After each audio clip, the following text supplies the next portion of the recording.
Assembly Speaker announces that the Council received from the Supreme Constitutional Court the application of Parliament member Maher Hajjar for the presidential nomination.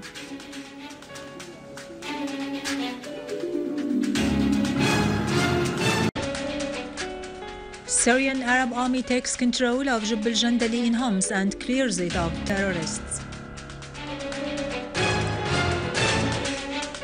Moscow seeks an investigation into the involvement of the American Creston Company in the latest events in the Ukraine.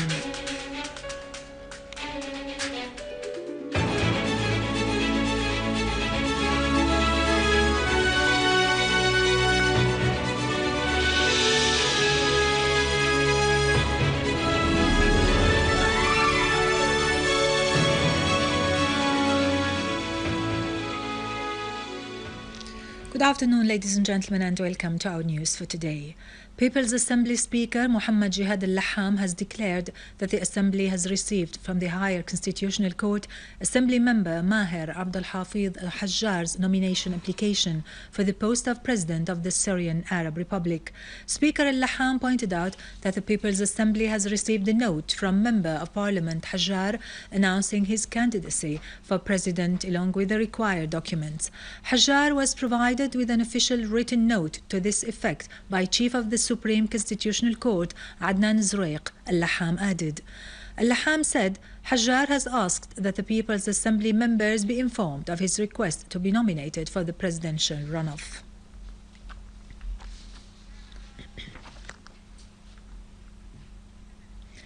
Hajjar holds a diploma in higher studies from the Faculty of Letters and Human Sciences from Aleppo University.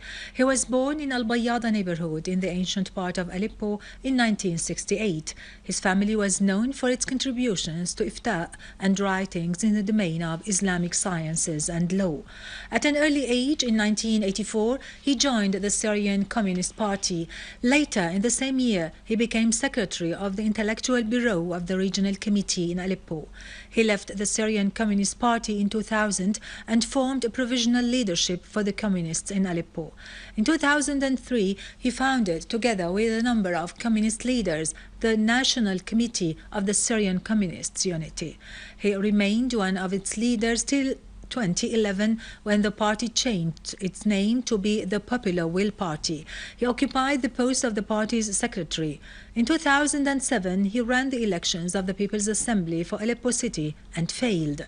He officially protested the results of the elections. In 2012, in the middle of the Syrian crisis, Hajjar again nominated himself for the People's Assembly membership for the city of Aleppo within the list of the Popular Front for Change and Liberation and won. He was second in getting the largest number of votes from among the city's independent candidates. Maher Abdul-Hafiz Hajjar is married with one daughter.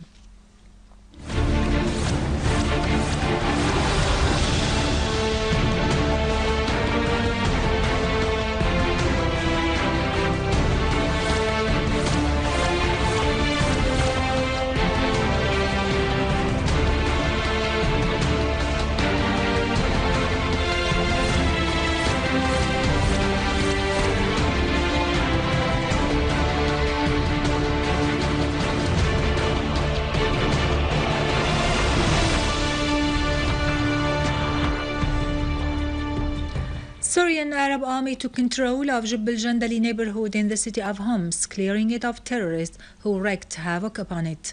Units of the Syrian Arab Army regained control of Jeb Al-Jandali following fierce clashes with armed terrorist groups who broke into the neighborhoods of ancient Homs to attack ordinary citizens. The terrorists planted explosives inside buildings and destroyed properties of ordinary citizens. Syrian Arab Army units also discovered a tunnel dug up by terrorists inside houses to facilitate their movement from one area to another. A year after expelling the terrorists from Homs suburbs, a Syrian Arab Army unit has found a hideout in a house used by the terrorists. The search operations in al-Qusur resulted in finding a warehouse which contained RPG shells, sniping rifles and large quantities of ammunition. Syrian Arab army units foiled an infiltration attempt by the terrorists who tried to sneak into al-Khidr Mosque and Salah Eddin neighborhood in Aleppo, killing many terrorists.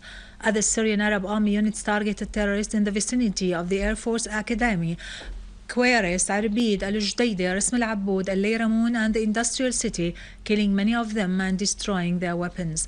Also, Syrian Arab army units of the central prison in Qabtan al-Jabal, Al-Atarib, Al-Rashidin, Anadan, Al-Amiriya, Al-Sheikh Saeed and Darit Azza and destroyed many of their machine gun-laden vehicles.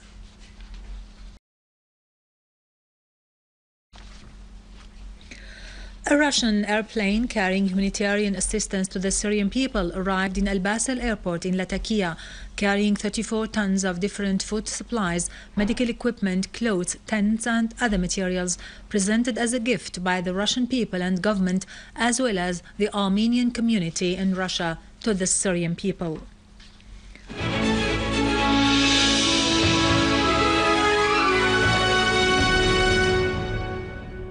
Welcome back. In Egypt, terrorists assassinated Major Colonel Ahmed Zaki of Central Security Department using an explosive device planted underneath his car in front of his house in the capital, Cairo. Egyptian sources said the terrorist explosion also wounded 2 soldiers. Yesterday, explosion experts detonated 2 devices in Al-Gharbiya and Al-Jiza governorates, one planted inside a court and the other near Virgin Mary Church.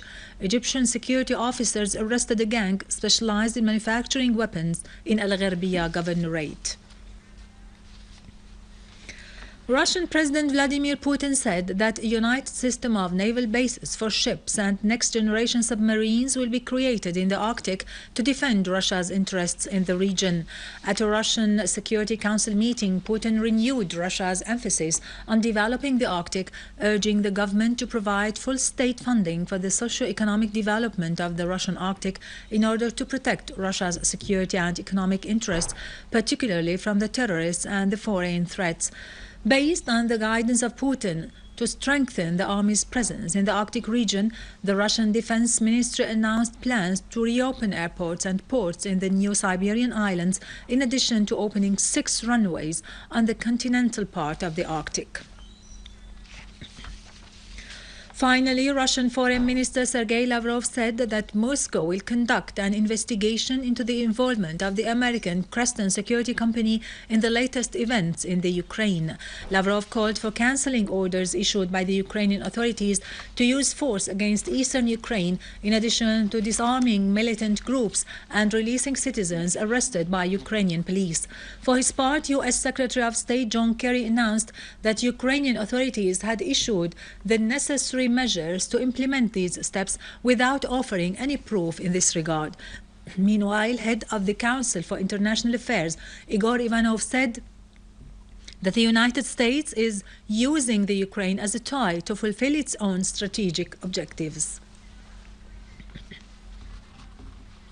With this, we end our news for today. Thank you for watching. For more details about Syria and the region and to view this bulletin again, you can always visit our website in English, syriaonline.sy.